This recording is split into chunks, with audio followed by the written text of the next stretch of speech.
Po niyan ang hinihingi lang po tulong nung yung mga tagapagturo nga po yun ng relihiyon na nating tinulungan ngayon ay 1,000 mahigit lang po eh. Pero palibhasa talagang ang pamamahala, ganong kabilis tumugon at ang pagmamahal ay pinadama. 3,000 pong goodie bags ang pinamahal. Dinoble po yung kanilang hiniling na maitulong sa kanila. Kaya sabi po nila, hindi lang po yung lugar na yun ang pwedeng tulungan, pati yung phase 4, phase 5 nilang mga kasama, aabutin din po ng tulong.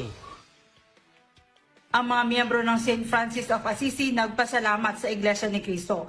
Sabi ni Reverend Priest Isaac Monsanto, humingi na sila ng tulong sa pamamahala ng INC dahil wala silang nakuhang donasyon mula sa mga international organization. Malaking tulong anya ito para sa kanilang organisasyon ngayong matindi ang krisis at maraming may hirap ang nangangailangan.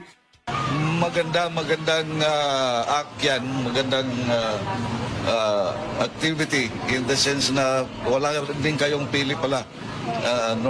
Before, parang nag-aalangan tayo kahit magpintuan man lang because particularly to Executive Minister Eduardo Manalo, malaking pasasalamat ang gusto namin ipahayag sa kanya because he approved our request.